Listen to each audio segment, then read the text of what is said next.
दोस्तों, आज हम लोग रीजनिंग का सेक्शन स्टार्ट करने जा रहे हैं।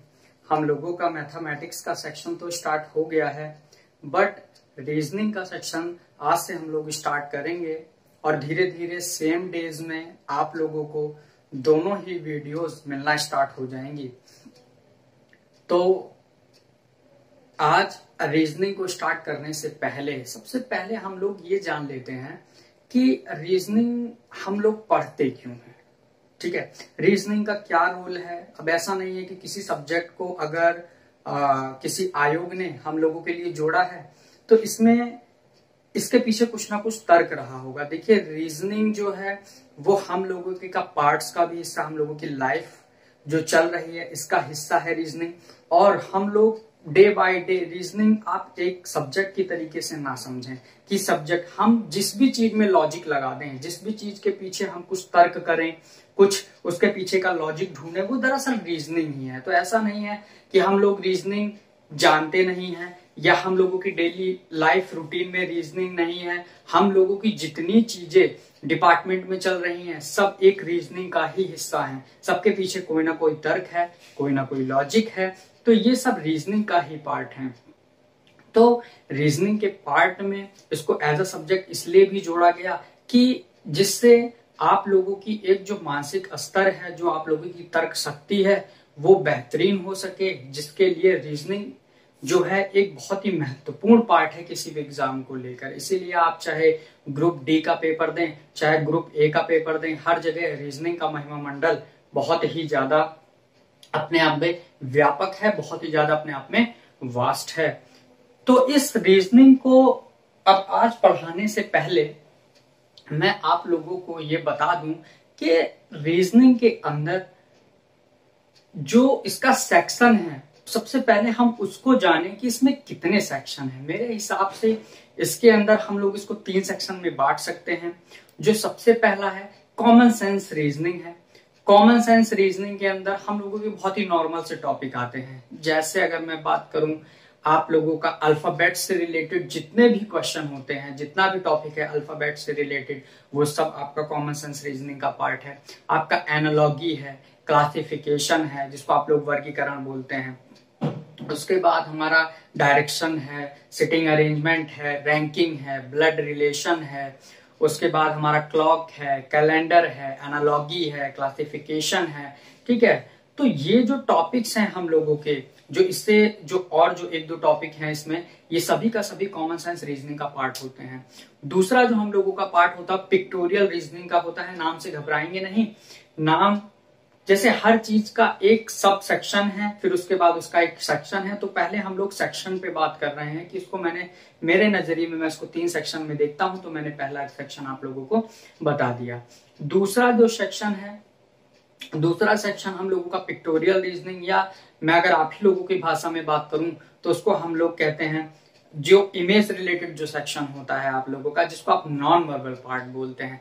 नॉन वर्बल पार्ट से दिमाग में सारी इमेजिनेशन आप लोगों के बनने लग गई होंगी कि नॉन वर्बल रीजनिंग में हम लोगों का पेपर कटिंग है, पेपर फोल्डिंग है, काउंटिंग ऑफ फिगर्स है, एम्बेडेड फिगर्स हैं, डॉट बेस्ड फिगर्स हैं, और उसके बाद एनालॉजी और क्लासिफिकेशन भी टॉपिक होता है हम लोगों का।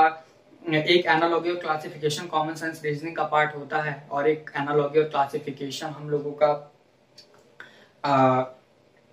इसका पिक्टोरियल रीजनिंग का भी पार्ट होता है। उसके बाद हम लोगों का मिसिंग इमेजेस भी इसी का ही पार्ट होता है। तो ये सभी चीजें जो मैंने अभी आपको गिनाई, ये आप लोगों का पिक्टोरियल रीजनिंग या नॉन वर्बल रीजनिंग का पार्ट होते हैं। आपका डाइस, ठीक है, ये भी इसी का ही पार्ट होता है।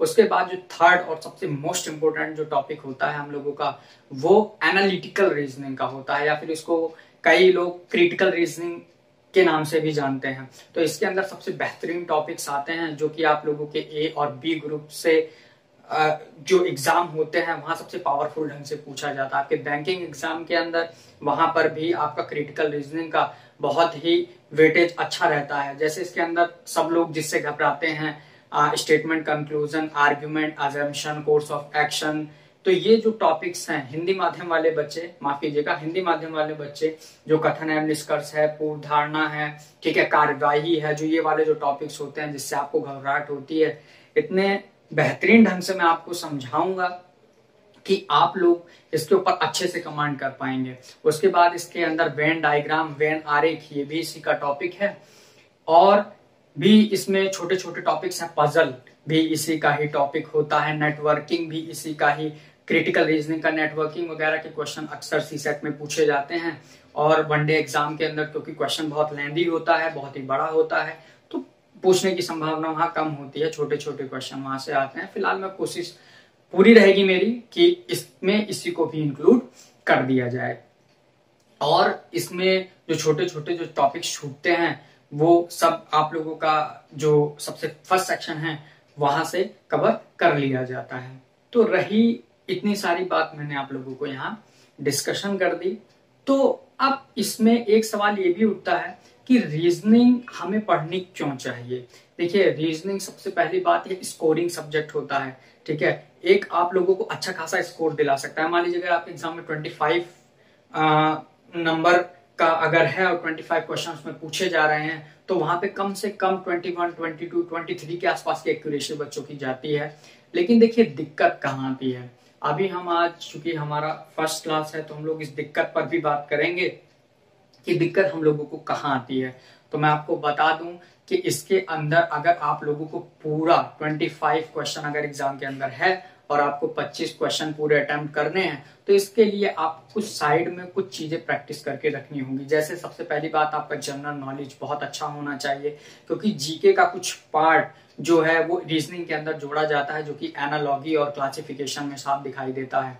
और उसके बाद कहीं कहीं कोडिंग डिकोडिंग का भी चैप्टर होता है, वहां पे जो हम कहा जाता है वाला सेक्शन पढ़ते हैं, तो वहां पे कई बार जीके का पोर्शन पूछ लिया जाता है।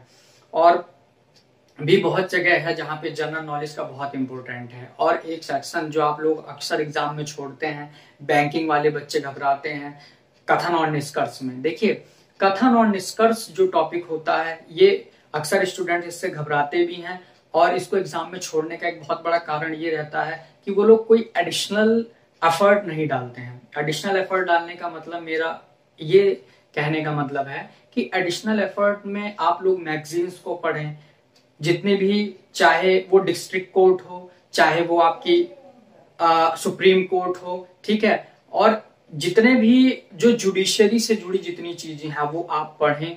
कोई अगर जजमेंट आया है तो उसको आप ध्यान से पढ़ें, तो इसी के आधार पे आप चीजों को समझ पाएंगे कि कहाँ चीजें सही हैं और कहाँ चीजें गलत हैं। देखिए, रीजनिंग हमें यही चीज सिखाती है, सही क्या है और गलत क्या है। तो इसके लिए हम लोग अच्छे न्यूज़पेपर पढ़ें, और मैं किसी न्यूज़पेपर का नाम नहीं लूंगा, लेकिन यह है कि प्लीज आप लोग थोड़े अच्छे न्यूज़पेपर पढ़ें, बायस न्यूज़पेपर को ना पढ़ें, क्योंकि उससे होता क्या है कि वो किस हिसाब से लिखा गया है, किस राइटर ने लिखा है, क्या चीज लिखी है, उस चीज पे अगर आप धारणा बनाएंगे तो देखेंगे एग्जाम में क्वेश्चन कथन और निष्कर्ष से अक्सर गलत हो जाया करते हैं। तो हमें इस चीज का बहुत ही बखूबी ध्यान रखना है कि हम लोगों को ऐसी गलती एग्जाम्स के अंदर नहीं करनी है। तो अब मैं अभी आप लोगों को जो कॉमन सेंस रीजनिंग का पहला टॉपिक है, कोडिंग डिकोडिंग, बहुत ही प्यारा टॉपिक है, मैं उसको उठाऊंगा। और कोडिंग डिकोडिंग हम लोग वैसा नहीं पढ़ने जा रहे हैं जैसा सभी लोग पढ़ते हैं या फिर पढ़ाते हैं, बिल्कुल डिफरेंट पढ़ेंगे। पहले मैं आप लोगों को ये बता देना चाहूंगा कि मैं कोडिंग डिकोडिंग में कितनी चीजें कवर करने वाला हूँ। कोडिंग डिकोडिंग बहुत छोटा टॉपिक नहीं है, काफी वास्ट टॉपिक होता है, बड़ा टॉपिक होता है अगर हम लोग उसको अच्छे से पढ़ें तो। और मैं सभी एग्जाम्स को नजर रखते हुए, क्योंकि अभी आगे एग्जाम आपका दिल्ली पुलिस का भी है, और जो आपकी उत्तर प्रदेश की जितनी वैकेंसी हैं उसका धीरे धीरे नोटिफिकेशन या फिर उस पे जो इंटरनल जो वेरिफिकेशन है वो चल रहा है आयोग से, और वो कभी भी आप लोगों के सामने आ सकती है वैकेंसी। तो हम लोगों को बिल्कुल तैयार रहना है। तो रीजनिंग उसका एक बहुत ही महत्वपूर्ण टॉपिक होता है। जानते हैं आप, यूपीएसआई के लिए रीजनिंग आपका सिलेक्शन करा भी सकती है और सिलेक्शन को हटा भी सकती है। तो मैं स्टार्ट करूंगा यहाँ से कोडिंग डिकोडिंग का टॉपिक। अब कोडिंग डिकोडिंग के टॉपिक को स्टार्ट करने से पहले मैं आपको एक चीज बता देना चाहूंगा कि बहुत ही बढ़िया टॉपिक होता है।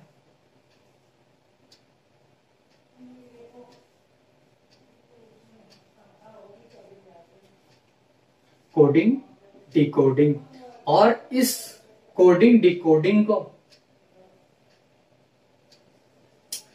पढ़ने से पहले मैं अब इसमें ये आपको बताना चाहूंगा कि इसमें हम लोग कौन कौन से टॉपिक्स को कवर करेंगे। देखना हम लोग इसमें कितने सारे टॉपिक्स को कवर करेंगे। सबसे जो पहला टॉपिक हम लोग पढ़ेंगे इसमें लेटर कोडिंग। क्या पढ़ेंगे हम लोग इसमें? Letter coding. उसके बाद हम लोग इसके अंदर पढ़ेंगे नंबर कोडिंग। क्या पढ़ेंगे? Number coding. उसके बाद जो हम लोगों का जो थर्ड टॉपिक होगा वो होगा मिक्स्ड कोडिंग। Mixed coding. और फिर अगला जो टॉपिक होता है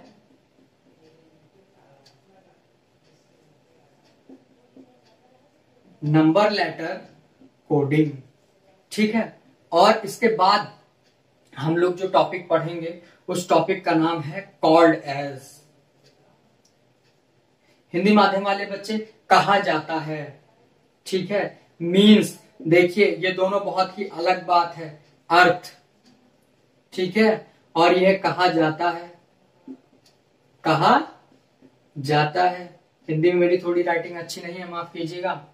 मीन्स अर्थ और कॉल्ड एज का मतलब कहा जाता है। ये टॉपिक भी हम लोगों का होता है। ठीक है। और इन दोनों में बच्चे फर्क नहीं समझ पाते हैं। जो ऑफलाइन के बच्चे होंगे हो सकता है उन्हें पता हो, लेकिन जो बच्चे मुझसे नए जुड़ेंगे इन दोनों में बहुत फर्क होता है। टीचर आपको यही पढ़ाता है, ये नहीं पढ़ाता है, तो इसीलिए आपको अंतर नहीं नजर आता है और एग्जाम में अक्सर क्वेश्चन गलत हो जाया करते हैं। बहुत बड़ा डिफरेंस होता है दोनों में। उसके बाद मैं अगला जो इसमें डिस्कस करूंगा वो करूंगा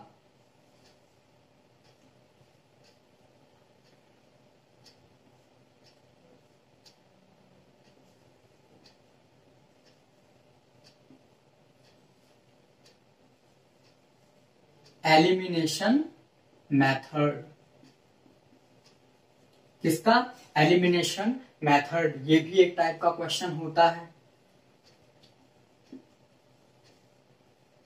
ग्राफ बेस्ड क्वेश्चन, ये भी इसी का टॉपिक होता है।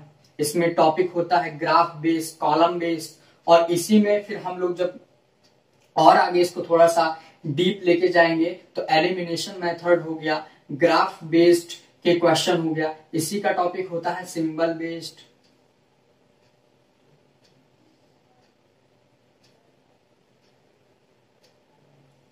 सिंबल बेस्ड, सिंबल बेस्ड के क्वेश्चन भी इसी के अंदर आते हैं। और सबसे लास्ट में हम लोग पढ़ेंगे मिसलेनियस के क्वेश्चन। और मिसलेनियस में मैं आपको बहुत ही बेहतरीन क्वेश्चन मैं आप लोगों को कराऊंगा। मिसलेनियस में हम लोग बहुत सारे क्वेश्चन को इंक्लूड करेंगे। जैसे मिसलेनियस में मैं यही आप लोगों को जो कोडिंग डिकोडिंग से पजल टाइप क्वेश्चन पूछता है वो भी मैं आपको इसी में करवा दूंगा। और कई बार कॉलम बेस्ड क्वेश्चन भी पूछता है। ठीक है, कॉलम बेस्ड क्वेश्चन भी पूछता है, तो वो भी मैं आप लोगों को करवा दूंगा। तो इतनी सारी चीजें आप लोगों को हम लोग पढ़नी है और हम लोग धीरे धीरे इसी को स्टार्ट करेंगे। ठीक है, तो आप लोग इसको अगर एक सेकंड देखना चाहते हैं तो आप लोग देख लीजिए, अदरवाइज मैं आगे इसको स्टार्ट कर दूंगा।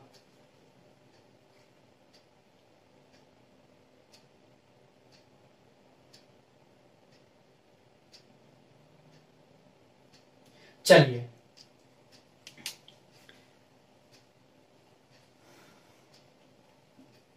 मैं इसको रब कर देता हूं।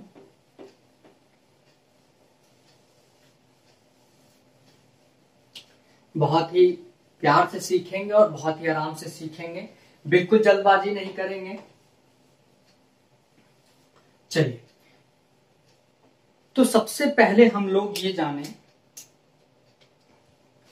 कि कोडिंग डिकोडिंग जब हम लोग स्टार्ट कर रहे हैं तो जब हम लोग अल्फाबेट को देखते हैं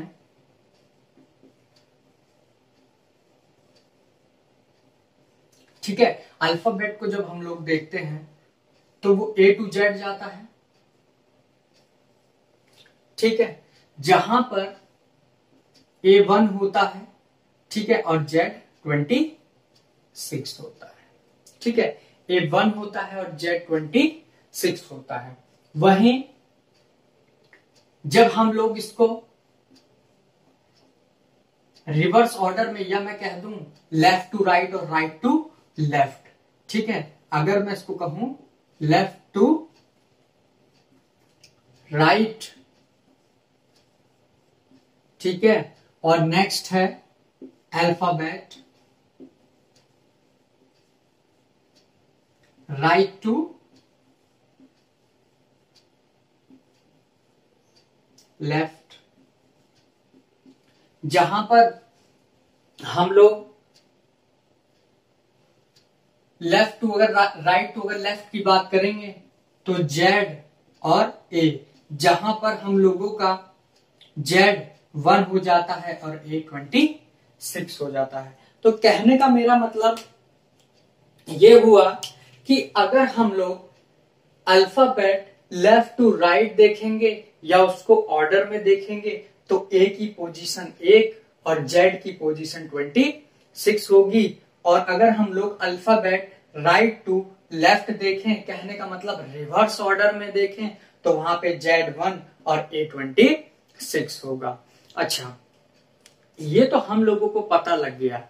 अब मैं आप लोगों को एक कुछ बात इसमें और बताना चाहूंगा, जरा प्लीज गौर दीजिएगा इस बात को, कि अल्फाबेट के रैंक को हमको कैसे याद करना है। ठीक है, अल्फाबेट के रैंक को हमको कैसे याद करना है। कुछ बच्चे हैं जो अलग अलग तरीके से रटते हैं, अलग अलग तरीके से पढ़ते हैं, तो उसमें जो आज से बहुत टाइम पहले या फिर अभी भी बच्चे एक शब्द इसको रट के रखते हैं, EJOTY, और EJOTY में बच्चा कहता है ये 5 है, ये 10 है, ये 15 है, ये 20 है और ये 25 है। ठीक है, फिर कहीं बुक्स में या अलग अलग जगह ये पढ़ लेते हैं बच्चे CFILORUX। ठीक है, तो CFILORUX ये भी पढ़ लेते हैं। 3, 6, 9, 12, 15, 18, 21 और 24 ये मान पढ़ लेते हैं। ठीक है, अब जब ये बच्चे पढ़ लेते हैं तो अब दिक्कत कहां आती है समझना जरा। अब एग्जाम में अगर आ गया L तो कहेंगे 12, ठीक है, O तो कहेंगे 15, U तो कहेंगे 21, X कहेंगे 24, लेकिन अगर हो जाए P तो अब इधर उधर 3, 5, 7, 3 दूनी 6, 12, 15 ये दिक्कत आती है। और P अगर आप लोगों ने सीधे सीधे याद कर रखा तो आप कहेंगे 16 मान होता है उसका, या 16 का मतलब P होता है। ठीक है, M का मतलब कितना होता है 13 होता है। ठीक है, N का मतलब क्या होता है 14 होता है। ठीक है, R का मतलब 18 होता है। ठीक है, Q का 17 होता है। ठीक है, H का कितना होता है 8 होता है, F का 6 होता है। तो इस तरीके से आपको याद रखना है, ये मेथड आपको अप्लाई नहीं करना है। अगर आप लोग ये मेथड अप्लाई करेंगे तो एग्जाम में फंस जाएंगे। मेरा बहुत सीधा सीधा सा मानना है, जैसे आप लोग गिनती आप लोगों को याद है, आप लोगों को पहाड़े याद हैं, उसी तरीके से सीधे सीधे 26 लेटर ही तो हैं। ठीक है, तो 26 जो आप लोगों के जो अल्फाबेट्स हैं उसको आप सीधे सीधे रट लीजिए ना, तो रट लेंगे तो काम बन जाएगा। तो हम लोगों को सीधे सीधे उसको याद रखना है और हम लोगों को जल्दी से अप्लाई करना है। आप केवल और केवल 1.5-2 घंटा प्रैक्टिस करके देख लीजिए, आप लोगों को काम हो जाएगा। बहुत ही आसानी से ये चीजें याद हो जाती हैं। ठीक है, तो हम लोगों को ऐसे इसको याद रखने की आवश्यकता नहीं है, हम लोग इसको सीधे सीधे याद रखेंगे। अगर एग्जाम में आएगा, ठीक है, J 10 होता है, T 20 होता है, Y 25 होता है, R 18 होता है, L 12 होता है, ठीक है, F 6 होता है, Q आपका 17 होता है, ठीक है। तो इस तरीके से जहां पर ये वैल्यूज आए तो भी ठीक है, और अगर नहीं आ रही हैं जो इनके बीच की वैल्यूज हैं, क्योंकि देखिए अगर आर और वी के यू के बीच में कोई वैल्यू आ गई तो बड़ी दिक्कत होती है, ठीक है। अब जैसे मान लीजिए यू है, वी पूछ लिया 22 है, तो आगे पीछे आने में और एग्जाम में इतना प्रेशर होता है अपने ब्रेन पे कि वहां ये चीजें हम लोग नहीं लगाते हैं, तो सीधे सीधे आप लोग याद रखेंगे तो ज्यादा बेटर होगा, ठीक है। तो मैं इस चीज को रब कर देता हूं, ये हो, उम्मीद करता हूं आप लोगों के दिमाग से ये चीजें भी निकल गई होंगी, ठीक है। तो और ये अल्फाबेट मैंने बताया कि जब आप लोगों का बढ़ते क्रम में, कहने का मतलब जब आप बढ़ते क्रम में लेफ्ट टू राइट जाएंगे तो ए का मान 1 होता है, जेड का मान 26 होता है, और अल्फाबेट राइट टू लेफ्ट आएंगे रिवर्स ऑर्डर में अगर आप आएंगे तो जेड 1 होता है और ए 26 होता है, ठीक है। अब इसमें कहीं बात आती है कि चलिए ठीक है, हमने इसको सर जो लेफ्ट टू राइट ऑर्डर है, जो हम लोगों का बढ़ते क्रम में ऑर्डर है, असेंडिंग जो ऑर्डर है, उसको हम लोग याद तो कर लेंगे, लेकिन सर रिवर्स ऑर्डर में कैसे देखेंगे? तो रिवर्स ऑर्डर में हम लोग उसको बहुत ही आराम से जान सकते हैं। देखिए उसको आपको कैसे याद रखना है।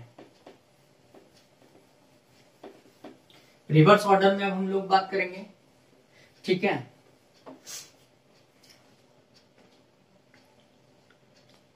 चलिए तो रिवर्स ऑर्डर में हम लोग देख लेते हैं।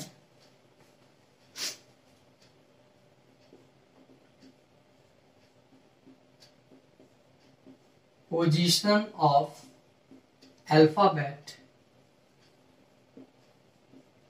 ठीक है, इन रिवर्स ऑर्डर। मैंने कहा कि position of alphabet in reverse order, कहने का मतलब ये हुआ कि अल्फाबेट का पोजीशन किसमें? रिवर्स ऑर्डर में, ठीक है। रिवर्स ऑर्डर में, अच्छा आज जो पहली क्लास है ना, उसमें मैं आप लोगों की जो सहूलियत है उसके लिए मैं आज आप लोगों के लिए ए से लेके जेड तक का जो उसका जो रैंकिंग है वो मैं लिख देता हूं। फिर कल से हम लोग उस चीज को ध्यान रखेंगे, और जब कल की क्लास होगी तो मैं उम्मीद करूंगा कि हम लोगों को याद होगा। और यहां मैं इसको लिख देता हूं आज, ठीक है।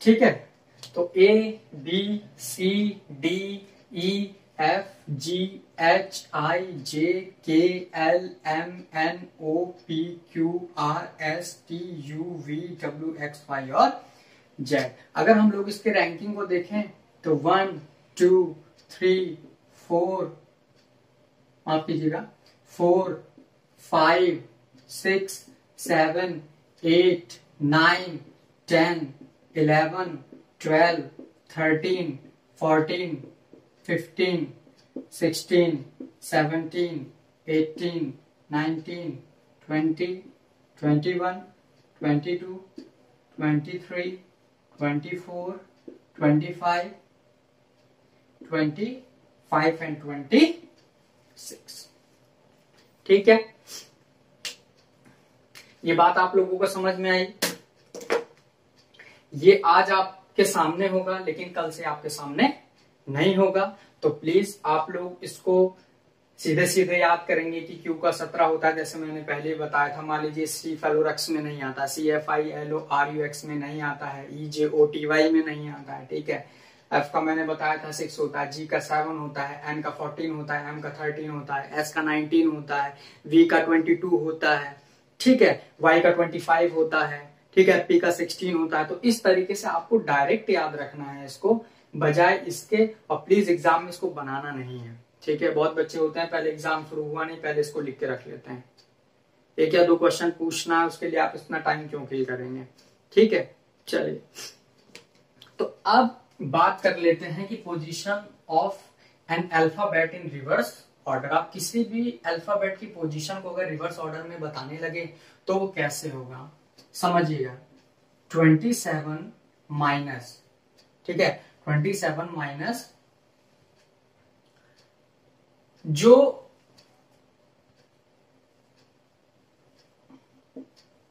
ओरिजिनल रैंकिंग ऑफ अल्फाबेट,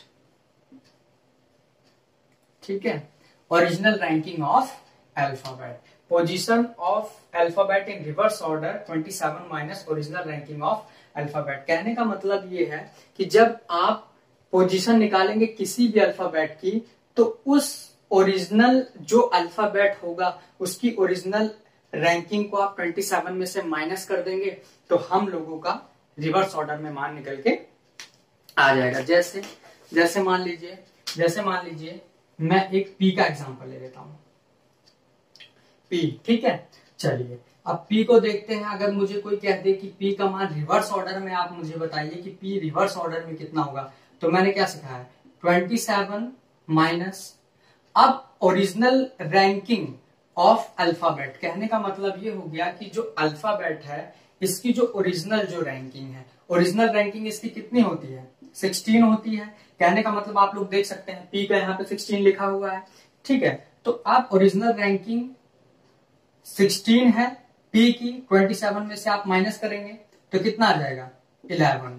कहने का मतलब रिवर्स ऑर्डर में, ठीक है, राइट टू लेफ्ट चलते हुए पी का रैंक 11वां होगा। तो चलिए चेक कर लेते हैं क्या 11वां है कि नहीं है। 1 2 3 4 5 6 7 8 9 10 11, ठीक है।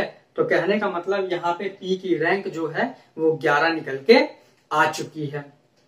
बात समझ में आई। चलिए, जैसे ओ का देख लेते हैं, अब मैं इसको रफ कर देता हूं, ठीक है। इसको क्या मैं रफ कर देता हूं, अब आप लोगों के सामने है, क्योंकि इसको भी मैं रफ कर देता हूं, ठीक है। इसको याद कर लीजिएगा प्लीज आप लोग। स्पेस कंज्यूम हो रहा है और कोई मतलब नहीं है इसका, ठीक है।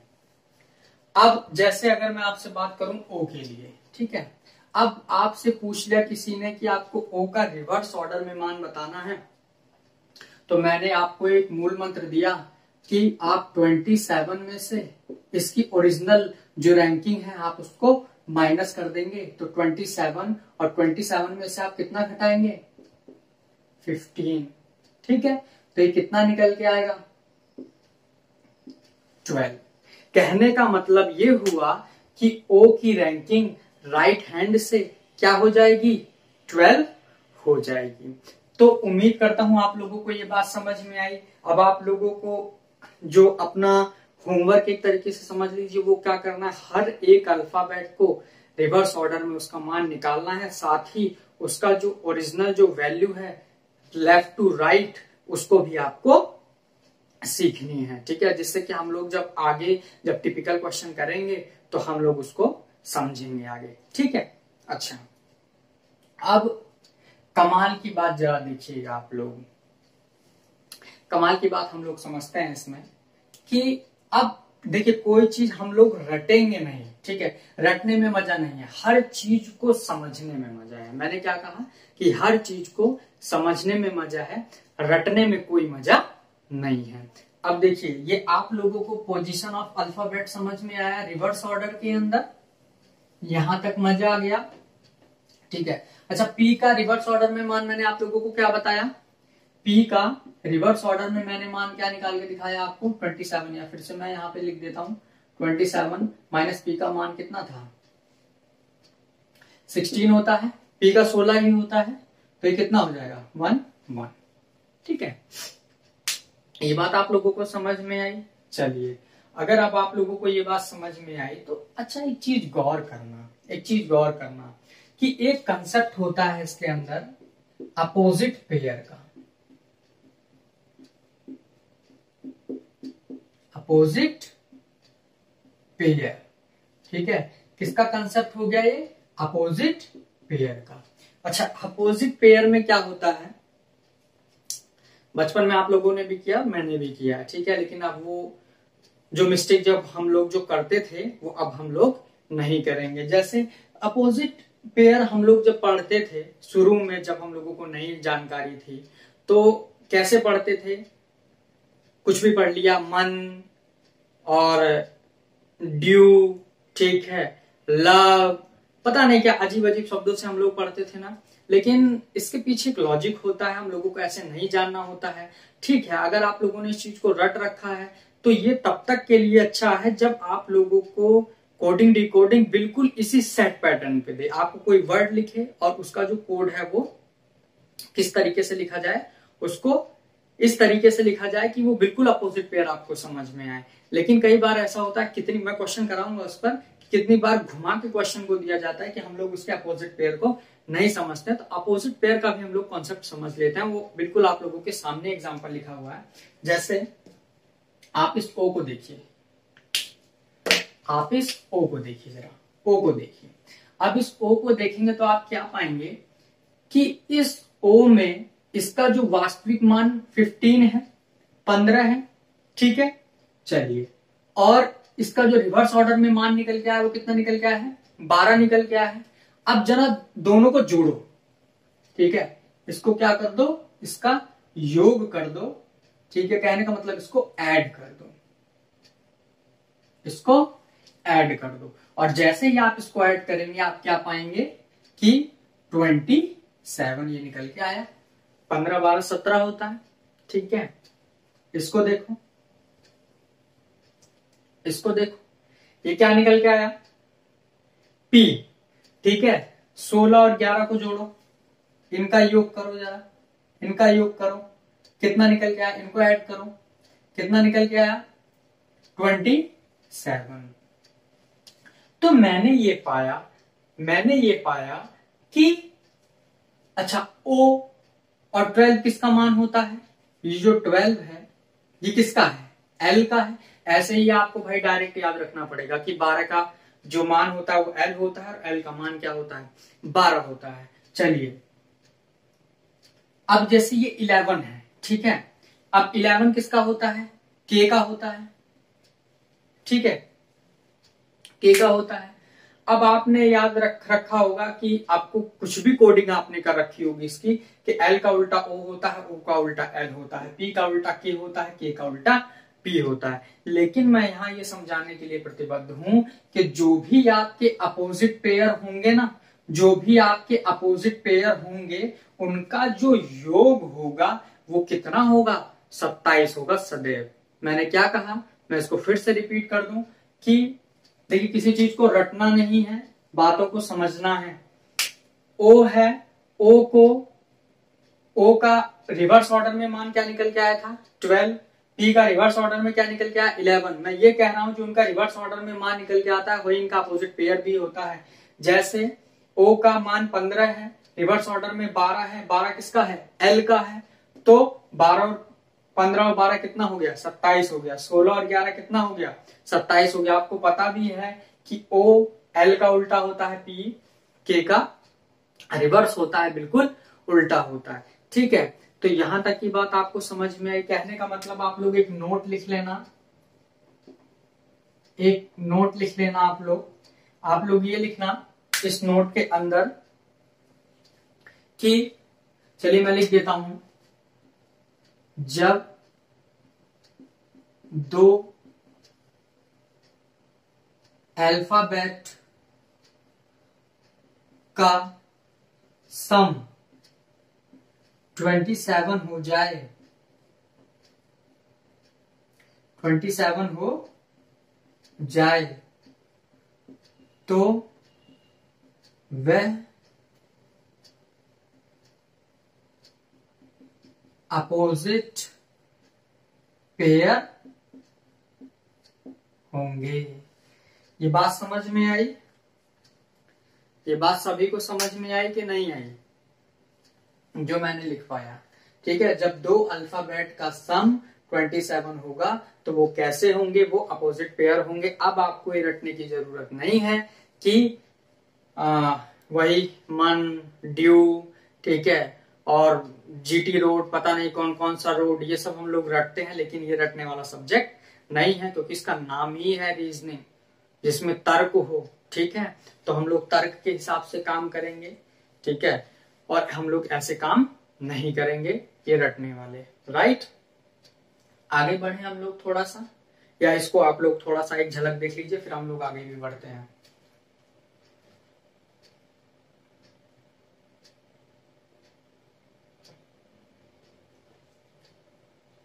ठीक है, अब मैं इसको रब करता हूं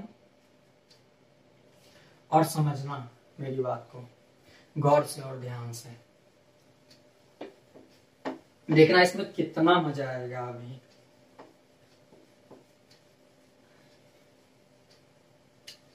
अच्छा, कोडिंग डिकोडिंग तो आपने हेडिंग डाल लिया, लेकिन इस कोडिंग डिकोडिंग को क्या आपने कभी समझा है?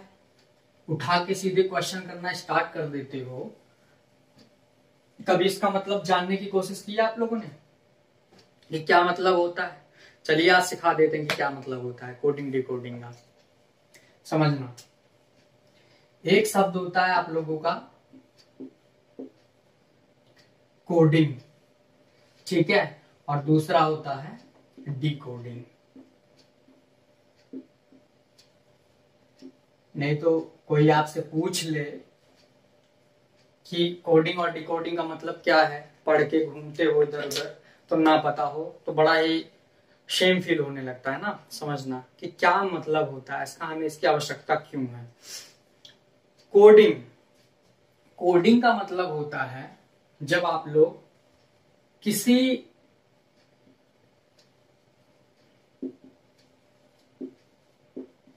मीनिंगफुल को आप चेंज कर दें, किसमें? मीनिंगलेस में। किसमें चेंज कर दें? मीनिंगलेस में। और डिकोडिंग का मतलब ये होता है कि जब आप किसी मीनिंगलेस को आप कन्वर्ट कर दें किसमें? मीनिंगफुल में।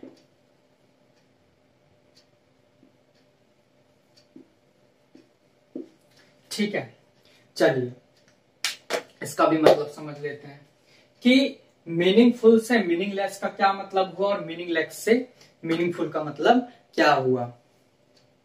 इसको कैसे समझाऊं?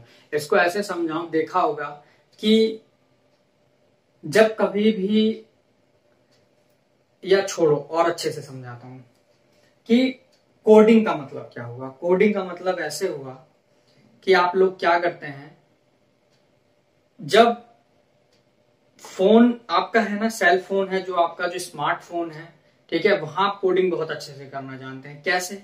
मान लीजिए कि कोई आपका फ्रेंड है, मैं नाम नहीं लूंगा नहीं तो बच्चों को बुरा लग जाएगा। तो जैसे मान लीजिए कोई फ्रेंड है, तो फ्रेंड का मान लीजिए नाम XYZ है, ठीक है, XYZ है। तो अगर फ्रेंड का नाम XYZ है और आपको पता है कि वो आपके माता पिता को बिल्कुल पसंद नहीं है, राइट, वो क्या है कि आपके माता पिता को बिल्कुल पसंद नहीं है, तो आप क्या कीजिएगा उस जगह पे, आप जब सेल फोन में उसका नंबर तो ठीक टाइप करेंगे, लेकिन आप क्या करते हैं कि जब उसका नाम टाइप करने की बारी आती है तो कुछ लिख देते हैं ना, ए, या फिर बी, सी, डी, डी, ठीक है। तो यही आप लोग करते हैं, मीनिंगफुल को मीनिंगलेस में। और जैसे ही फोन बजता है तो आपके पिताजी जब आपके पास फोन लेके आते हैं तो कहते हैं बेटा ये किसी ए का नंबर है, ठीक है, तो कहते हैं हाँ वो मेरे किसी फ्रेंड का नंबर है। तो वो उन्हें नहीं पता है, लेकिन आपको पता है कि आपने जो मीनिंगफुल चीज थी, जो आपके फ्रेंड का नाम XYZ था, आपने उसको ए में कन्वर्ट कर दिया, ठीक है। अब किसी दिन क्या होगा कि जब बहुत ज्यादा फोन बजने लगेगा, अब पता लगा कि घंटे भर में आप लोगों का 10-10 बार फोन बजे जा रहा है, तो निश्चित बात है कि अब पिताजी को भी लगने लगेगा कि मामला कहीं ना कहीं कुछ खतरनाक है, कुछ गड़बड़ चल रहा है माहौल। तो अब वो उसको चेक करने के लिए इस बार वो फोन जो है उसको किसी भी तरीके से जांच पड़ताल करेंगे कि ये नंबर किसका है। उन्होंने पता लगा कि नंबर उठा के अपने में रख लिया और उसके बाद फोन लगाया और पूछा, तो पता चला ओ माय गॉड, ये तो इस पूरे क्षेत्र के सबसे चर्चित व्यक्ति और सबसे दुष्ट प्राणी का नंबर है। तो उसी जगह पे अब आपके पिताजी ने क्या किया कि उसको डिकोड कर लिया। कहने का मतलब ये है, जो आपने उस चीज को मीनिंगलेस किया था, कहने का मतलब ये हुआ कि आपने जिस चीज को आपने कोडिंग की थी उसको उठा के डिकोड कर लिया गया है। अब उन्होंने पता लग गया है कि XYZ कोई नहीं, ये जो आपने ए नंबर जो रखा है, जो आपने नाम लिखा है ए नहीं, ये XYZ कोई व्यक्ति है जो कि पूरे क्षेत्र का सबसे दुष्ट प्राणी है, जिसका मेरे बेटे के साथ कोई जो लिंक है वो नहीं रहना चाहिए, नहीं तो खराब हो जाएगा। ठीक है, तो इसी तरीके का सीधे सीधे से मतलब ये समझ में आया कि कोडिंग का मतलब ये होता है कि आप किसी मीनिंगफुल चीज को मीनिंगलेस में कन्वर्ट कर दें, और डिकोडिंग का मतलब होता है मीनिंगलेस को किसी चीज को मीनिंगफुल में कन्वर्ट कर दें। हमारी जो खुफिया जो एजेंसी है, जो हर साल हर 6 महीने या हर दिन देखते होंगे आप, अभी कुछ पहले एक खबर आई थी जिसमें एक कबूतर के पंजे में कुछ चिट्ठी छोटी सी वो छुपी हुई थी और वो कुछ अजीबोगरीब लेटर में लिखी हुई थी। तो एजेंसी ने उसको पढ़ने की कोशिश की, तो वो जो चिट्ठी आई है वो दरअसल कोडिंग की गई है। मीनिंगफुल चीज को मीनिंगलेस में कर दिया गया। उसको समझ कौन पाएगा? जो इसको डिकोड करना जानता होगा। कहने का मतलब जो उस अजीबो गरीब अक्षर को किसमें उठा के कन्वर्ट करेगा? मीनिंगफुल में। तो हमारी जो एजेंसी होती है वो किस पर काम करती है? फिलहाल तो दोनों पर ही काम करती है, लेकिन जब वो किसी अजीबो गरीब अक्षर को उठा के किसी मीनिंगफुल चीज में कन्वर्ट कर लेती है तो किसका एग्जाम्पल होता है? वो डिकोडिंग का एग्जाम्पल होता है। तो उम्मीद करता हूं कोडिंग डिकोडिंग का भी मतलब भी आपको अच्छे से समझ में आ गया होगा और आप किसी को बेहतर ढंग से बता पाएंगे। ठीक है, चलिए अब आगे बढ़ते हैं, आगे देखते हैं। आगे क्वेश्चंस अब मैं स्टार्ट करूंगा और टाइप 1 स्टार्ट करूंगा। जो ऊपर से मैंने आप लोगों को कुछ टाइप लिखाए थे, ठीक है, और टाइप तो मान लीजिए चलिए ठीक है। टाइप में किसी चीज को कराने से फायदा ये हो जाता है कि आपको चीजें ज्यादा बारीकी से क्लियर होती हैं, और बाकी कभी एग्जाम में आप लोगों को ये नहीं कहेगा कि रंजीत सर का टाइप 1 आप बताइए। ठीक है, ऐसा एग्जाम में नहीं आने जा रहा है। तो चलिए हम लोग बात करते हैं टाइप 1। टाइप 1 में हम लोग पढ़ेंगे लेटर कोडिंग। क्या पढ़ेंगे? Letter coding. ठीक है, तो हम लोग इस लेटर कोडिंग को पढ़ने जा रहे हैं, जो कि हम लोगों का टाइप 1 होगा। टाइप 1 हम लोगों का क्या है? Letter coding. अब इस लेटर कोडिंग के अंदर हम किस टाइप के क्वेश्चन पढ़ेंगे? हम लोग इस लेटर कोडिंग के अंदर ऐसे क्वेश्चन पढ़ेंगे जहां पे हम लोगों का जो लेफ्ट और राइट साइड जो दोनों होगा वो अल्फाबेट में ही लिखा होगा। कहने का मतलब वो वर्ड्स होंगे। ठीक है, तो उसी के आधार पे हम इसको पढ़ेंगे। और उसमें मुझे बहुत टाइप के क्वेश्चन कराने हैं। इसमें एक ही टाइप के क्वेश्चन नहीं, बहुत ही सारे टाइप के क्वेश्चन आते हैं, और मैं उम्मीद करूंगा कि आप लोग पूरा शिद्दत से सीखेंगे, और मैं पूरी कोशिश करूंगा अपनी तरफ से कि किसी टाइप का क्वेश्चन आप लोगों का कोडिंग डिकोडिंग से बाहर नहीं जाना चाहिए। कंसेप्ट आप लोगों के बहुत अच्छे मजबूत होने चाहिए। तो मैं आप लोगों को यहां से पहला क्वेश्चन मैं आप लोगों को लिखने जा रहा हूं, और आप लोग साथ ही साथ इसकी प्रैक्टिस भी करेंगे। मैं इसको रब कर देता हूं। ठीक है, कोई भी क्वेश्चन मैं दूंगा उसके लिए मैं आपको तकरीबन 20 से 25 सेकंड दूंगा। आप लोग उस पर दिमाग लगाएंगे, नहीं होगा तो फिर तो मैं कराऊंगा इसको। ठीक है, जैसे मान लीजिए पहला क्वेश्चन मैं आप लोगों के लिए लेके आया हूं। क्वेश्चन नंबर 1 नोट कीजिएगा आप लोग। क्वेश्चन नंबर 1 है, अच्छा कोई भी चीज मैं लिखाऊंगा ना तो उसका एक जो सीक्वेंस है वो आप हमेशा याद रखेंगे। किसी सांकेतिक भाषा में, जैसे मान लीजिए इसमें पहला क्वेश्चन है तो इसमें डायरेक्ट मैं लिखूंगा। इसमें क्वेश्चन लिखा हुआ है किसी सांकेतिक भाषा में विजय को YAJIV कहा जाता है, तो उसी सांकेतिक भाषा में सुधा को क्या कहा जाएगा? ठीक है, तो ये चीज होंगी आप लोगों के सामने। अच्छा, मैं इसको पढ़ाने से पहले आप लोगों को ऑप्शंस भी लिखूंगा। ऑप्शन से क्या होता है, मैं आपको सिखाऊंगा कि हम लोगों को एग्जाम के अंदर पूरा क्वेश्चन नहीं सॉल्व करना होता है, चाहे वो कोडिंग डिकोडिंग हो, कुछ भी हो। हाँ, कहीं कहीं पूरा भी सॉल्व करना पड़ेगा, लेकिन कोडिंग डिकोडिंग में हम लोग ऑप्शन से कैसे टैकल करेंगे, कैसे हम स्टेप्स को बचा के रखेंगे। जैसा कि अगर आप लोगों ने मेरी इंट्रोडक्शन क्लास नहीं देखी है तो वहां आप लोग प्लीज मेरी इंट्रोडक्शन क्लास को देखना। वहां मैंने सारी चीजों को डिस्कस किया है कि एग्जाम के पॉइंट ऑफ व्यू से मैंने आपको सारी बातें बताई हैं, जो छोटे छोटे जो आप लोगों के डाउट्स होते हैं उसका जवाब आप लोगों को मिल जाएगा। चलिए क्वेश्चन नंबर वन, जैसे मैंने कहा VIJAY,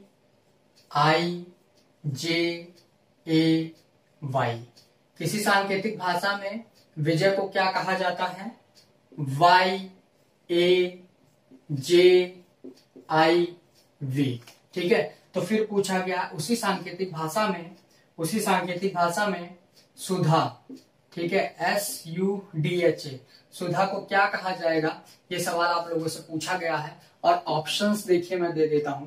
ऑप्शन नंबर ए है DHASU, DHASU।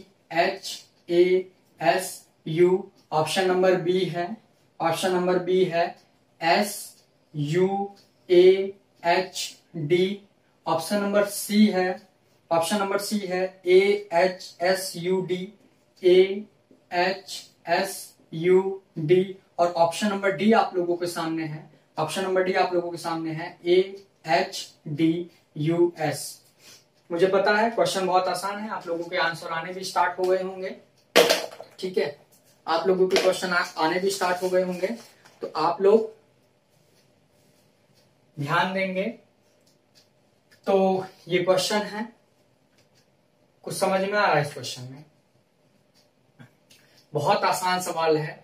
अगर जिसको नहीं समझ में आ रहा है, मैं आप लोगों को एक बात बताऊंगा कि सबसे पहले जब भी कोडिंग डिकोडिंग का सवाल आप लोगों को एग्जाम के अंदर आता है तो आपको ये ध्यान इसमें देने की आवश्यकता होती है कि किसी भी कोडिंग डिकोडिंग सवाल के अंदर नंबर्स का खेल होता है। आपको पहली बात उसका क्रमांक पता होना चाहिए कि उसका वास्तविक क्रमांक क्या है। अगर आप इस चीज को जानते हैं तो आपको इसके आगे ये भी जानना होगा कि सबसे पहले आप क्वेश्चन को विद इन सेकेंड आप ये देखें कि क्या क्वेश्चन के जो वर्ड्स हैं उसके मिलते जुलते वर्ड्स क्या इसमें मौजूद है। अगर ऐसा है तो हम उसको टाइम वेस्ट नहीं करेंगे कि हम यहाँ पे इसके अल्फाबेटिकल ऑर्डर को लिखें। ठीक है, तो जैसा कि मुझे दिख रहा है, मुझे इसके जो वर्ड्स हैं वो सभी के सभी वर्ड्स मुझे यहाँ मौजूद दिख रहे हैं और मुझे कुछ ऐसा समझ में आ रहा है कि VIJAY को ठीक उल्टा करके लिख दिया गया है YAJI और V। ठीक है, तो उसी तरीके से अगर इसको देखा जाएगा तो ये क्या होगा? मैं भी इसको उल्टा करके लिखूंगा AHDU और S। तो AHDU और S ये कहां पे है? ये ऑब्वियस सी बात है ऑप्शन नंबर डी में है। ठीक है, तो ऑप्शन नंबर डी के अंदर AHDUS मौजूद है। तो अभी लेकिन जब आप एग्जाम के अंदर बैठेंगे तो आप ये ध्यान रखेंगे कि कहां पे बात जाके खत्म हो जाती है। जैसे AHD तक है, AHS तक है, ये दो ऑप्शन तो वैसे ही खत्म हो गए क्योंकि ये ए से स्टार्ट होते नहीं। कई बार ऐसा होता है कि हम लोग को देखने की जरूरत नहीं है ये किसी और अल्फाबेट से। मान लीजिए अगर ये H से स्टार्ट होता, तो मैं इसको भी खत्म कर देता, लेकिन ये किससे स्टार्ट हुआ है? ये ए से स्टार्ट हुआ है, इसीलिए मुझे अब एच को भी मुझे मिलाने की जरूरत नहीं है। नेक्स्ट लेटर क्या होगा? डी होगा। और जैसे ही डी है मैंने यहाँ पे इसको टिक मार दिया। ठीक है, ये बात समझ में आई आप लोगों को? ठीक है, मैं नेक्स्ट क्वेश्चन कर रहा हूं। चलिए मैं आप लोगों को नेक्स्ट क्वेश्चन दिए देता हूं, इसको रब कर देता हूं। प्लीज वीडियो को पॉज करके आप लोग देख लीजिएगा और जब तक बात ना समझ में आए वीडियो को अच्छे से देखा करें। ठीक है, कोई बात नहीं समझ में आई तो उसको फिर से देखें और अगर फिर भी दिक्कत आ रही है तो आप मुझे कमेंट सेक्शन में कमेंट कर सकते हैं कि सर ये क्वेश्चन ये टॉपिक मुझे समझ में नहीं आया। तो इसके लिए मैं प्रतिबद्ध हूं कि मैं आप लोगों को वो चीजें पढ़ाऊंगा भी जरूर। ठीक है, अब अगला क्वेश्चन अगर मैं देखूं तो अगला क्वेश्चन इसमें क्या लिखा हुआ है? अगला क्वेश्चन इसके अंदर लिखा हुआ है PUB, फिर है LIC। कहने का मतलब पब्लिक का कोड आप लोगों को दिया है LICPUB, LICPUB। PUB ये कोड है। और आपसे पूछा गया है ट्रॉफी का कोड TROPHY, ट्रॉफी का कोड क्या होगा ये आप लोगों से पूछा गया है। और फिर अब इसमें ऑप्शंस मैं दे देता हूं। मुझे पता है आप लोगों के आंसर भी आने स्टार्ट हो गए होंगे क्योंकि बहुत ही आसान सवाल है।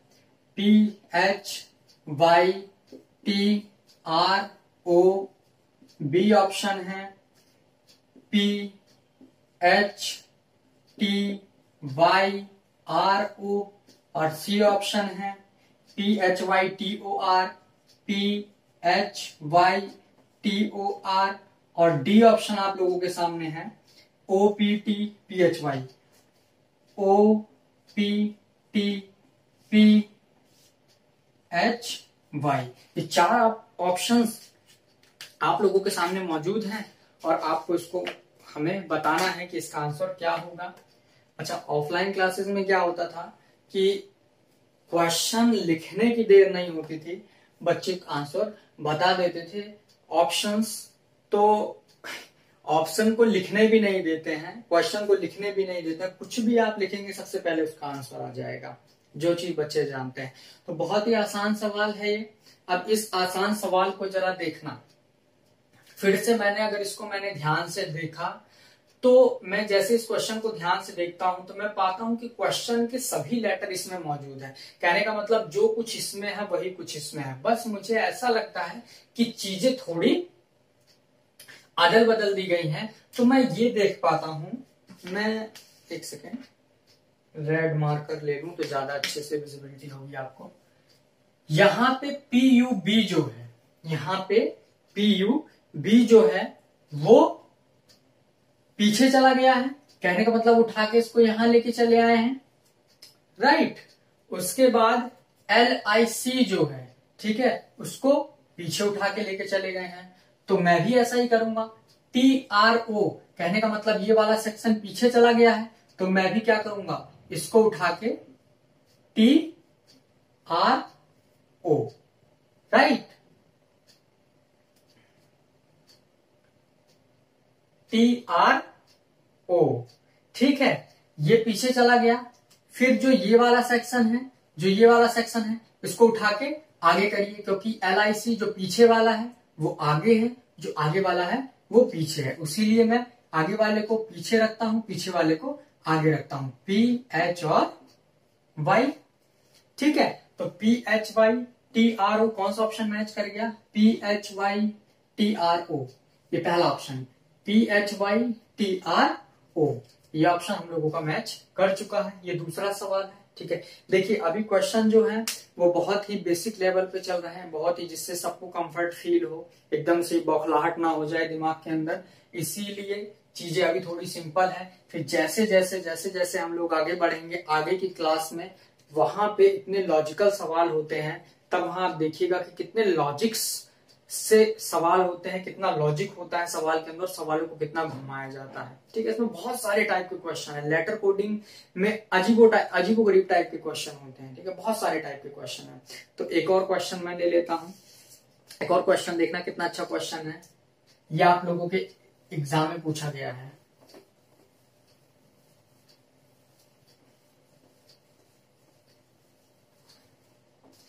तीसरा जो क्वेश्चन है वो देखिएगा आप, क्वेश्चन नंबर 3 देखना। क्वेश्चन नंबर 3 क्या है? INT, साथ साथ लिखते चलिए, ELLIGENCE,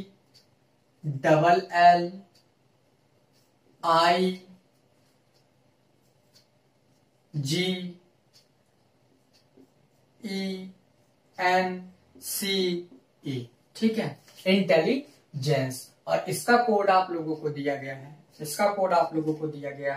ETNIGIIECNE, ठीक है। और फिर पूछा गया है mathematical, MEATHICAL,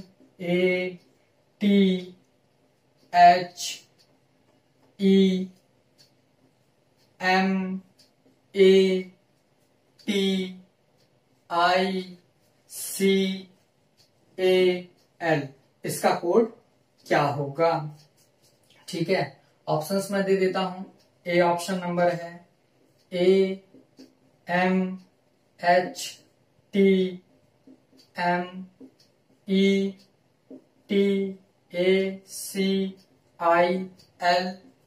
option number B है TAMMEHITALAC।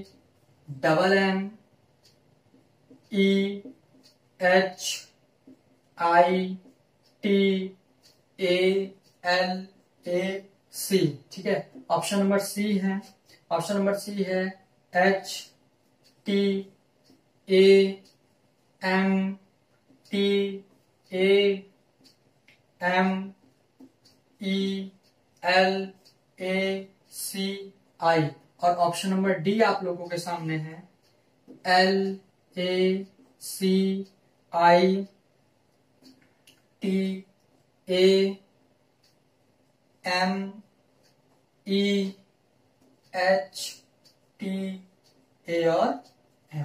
ये क्वेश्चन है आप लोगों के सामने। ठीक है, ये आप लोगों के एग्जाम में ठीक है, एसएससी में पूछा गया सवाल है, सीजीएल का सवाल है ये। ठीक है, बताइए, सोचिए क्या कर सकते हैं। कुछ दिमाग में चल रहा है? देखिए, मैं ऐसे सवालों के लिए आपको एक अच्छे से मूल मंत्र बता देता हूं। जैसा कि मुझे दिख रहा है यहां इस सवाल में और इसका जो कोडिंग दिया गया है, इसके अंदर मुझे रिपीट तो दिख रहा है कि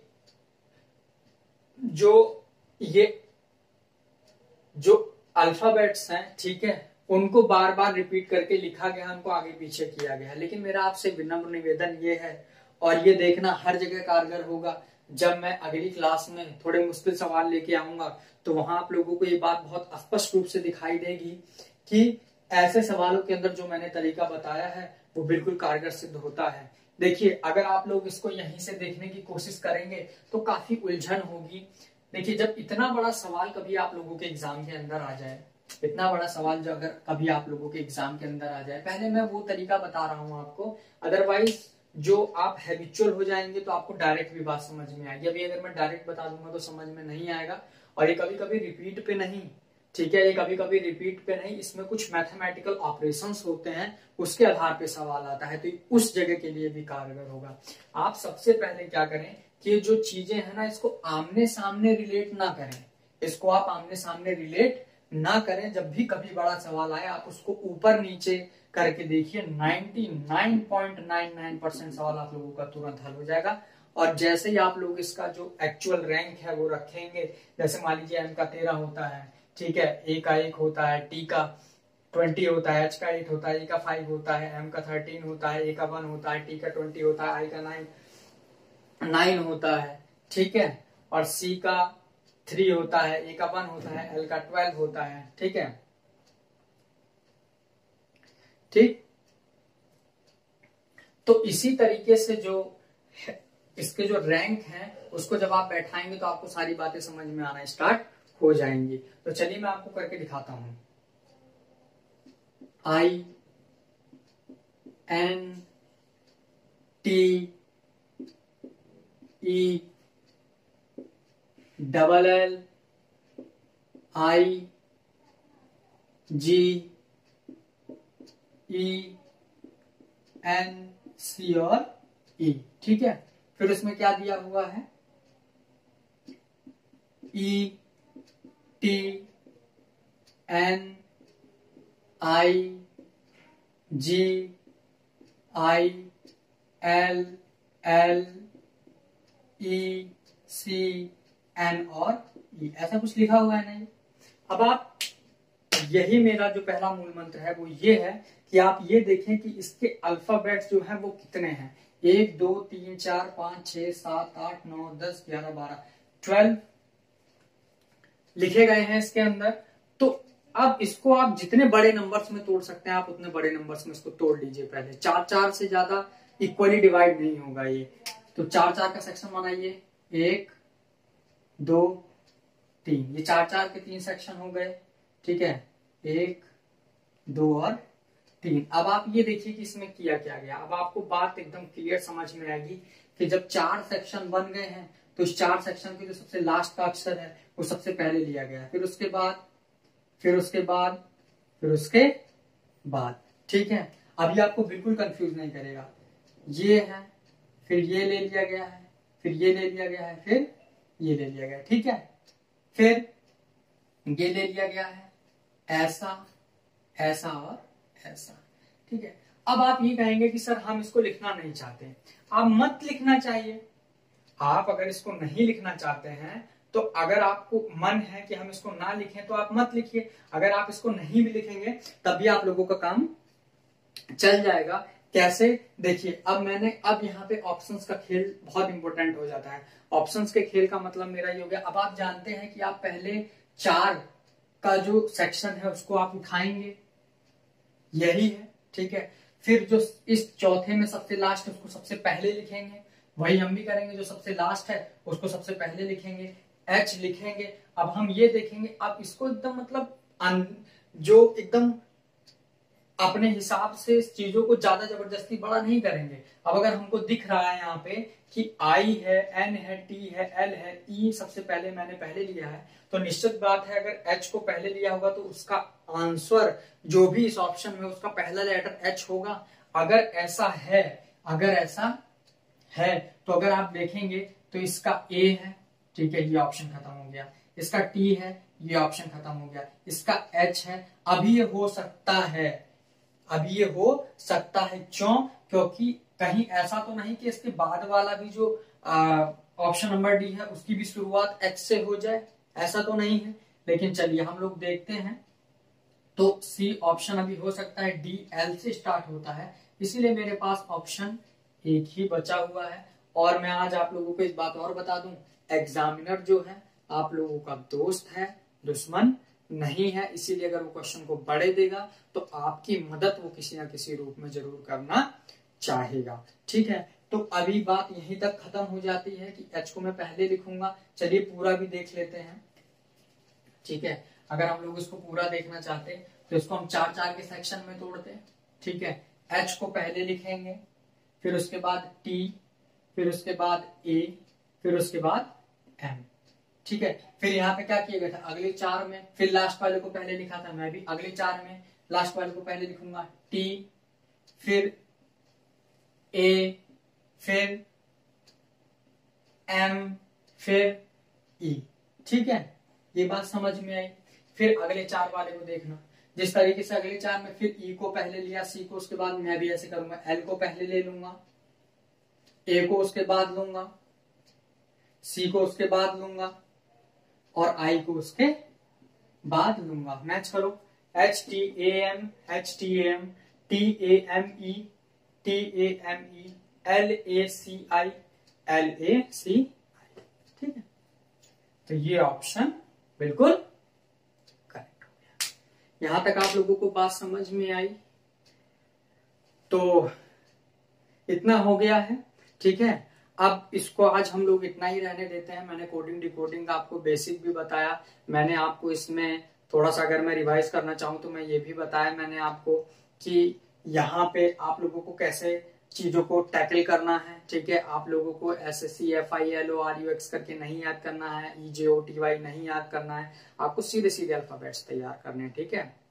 तो यहाँ आप लोग इतनी बातों को सीख चुके होंगे और उम्मीद करता हूं कि आप लोगों को क्लास जो है वो पसंद आई होगी, ठीक है। और अगर पसंद आई होगी तो प्लीज हमारा सपोर्ट करें और ऐसे कंटेंट मैं आप लोगों को और भी आगे दूंगा। अभी तो केवल ये आगाज है, अंजाम क्या होगा मुझे नहीं पता है। तो इसी के साथ जैसा मैं पहले भी कहता हूं अब भी कहूंगा, खूब मेहनत से पढ़ें, पूरी ताकत के साथ पढ़ें और खूब पढ़ें, खूब बढ़ें। बहुत बहुत धन्यवाद, बाय बाय।